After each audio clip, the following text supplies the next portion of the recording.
Me, Dario, back again on behalf of the Block P at 90's Back, 188 Shoreditch High Street. Honestly, big up to 90's Back for letting us back again in the stock room. So today we've got the Nike Air Vapormax Flyknit 2s, 2018 version. Let's cut the chat and just get straight into the video. So from the previous video of those neon 95s that we did, a lot of people were saying that the fake wasn't all that, and admittedly, it wasn't the best fake on the market right now, but we've spent our time trying to find one of the best fakes, which is at the moment the Nike Vapormax. And I mean, if you look at the two shoes, you tell me which one is real and fake, because these shoes look pretty much similar. I mean, they've got the discrepancies and they are different, but can you tell? Can you tell? You tell me. So on this 2018 pair of Nike Air Vapormax Flyknit 2s, there are 3 discrepancies on the soles. So we're just going to cut real quick and show you. So as you can see on the real pair, the spacing right here between the back bubble and the front is there's a nice space and there's a finger gap there, as you can see,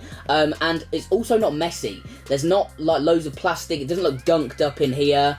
So that's the first one. The second thing is the base plate. So you can see the base plate is a matte black. It's on the fake pair, I'll show you in a second, it's like a translucent. It's not 2 separate materials, it's a whole one piece. But on the real pair, 2 pieces. And finally, the third thing, as you can see on these here, is 2 different materials. So as you can see, the nail in here that actually holds it in place is an actual shiny plastic, whereas you can see here that this is part of the base plate, the bit that the nail goes into, and the same above as well.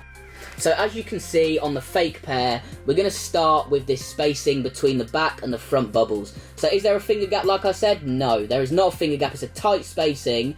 And also look in between. It's gunked up with all this plastic. It looks absolutely awful, not clean at all. Now when we talk the base plate on the real pair is a matte black. It's 2 separate materials. On the fake pair that we've got here, it's translucent. It's one solid piece and is not a matte black base plate. And finally, on the actual fixings, you can see here they're translucent. Like before on the real pair, it was 2 separate materials where you had a shiny nail that supported it, and the actual fixing was the matte black. But here it's one solid piece. So another way of telling these shoes apart, on the real ones here, the Nike Tick, it's got a 3M, it's got a slight shimmer, which you can't necessarily see on a camera, I know, but in person you can see it's got that 3M shine. Whereas on the fake pair, it's like almost like a matte black, it's like a wolf grey, but this pair is almost like an iridescent purple in the light, and you can see that shimmer on there. So let's get into the 5th way to tell these shoes apart. So on the left here, we've got a fake pair. On the right here, we have got the real pair. So when you put these shoes side by side, you can tell on the toe cap that on the fake pair here, it comes above the toe on the upper, but on the real pair, it sits below the actual top of the upper, as you can see. So that's an easy way to tell all day. So there's 2 ways in one here that I'm going to show you how to tell the reals from the fakes. So let's look at the fakes first, actually, because it's easier to tell. So as you can see on this heel tab here, look at the amount of space you've got there, and then take the real pair.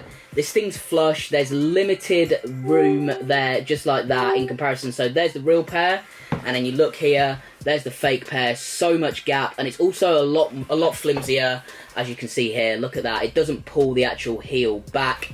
And then the second way is on the inside here. So when you look at the Nike Tick, if you look at the black surround to the actual tick, there's limited space. So if you look there, limited space. You look on the fake pair, this surround is massive, and the tick is, number 1, not actually in the center, so it's displaced, doesn't look clean, and like I said, the black surround to it is also massive. So now we're going to get bare bones into the insoles. Now this is a place where people neglect when they're looking at a real versus fake shoe. People want to look at the uppers, the soles and all of that, but you've got to look at the insoles too, especially on a Nike Vapormax. So when we put them up side by side, straight away you can tell the colour is way off. The real here, such a vibrant pink, the fake here, dull as anything. So next we're going to go into the stitching. So let's look at the fake. So the fake is, as you can see, the stitching is poor. It's on the outside, it's not hidden, white stitching, not like the actual colour of the insole, as you can see. Now we go onto the real pair.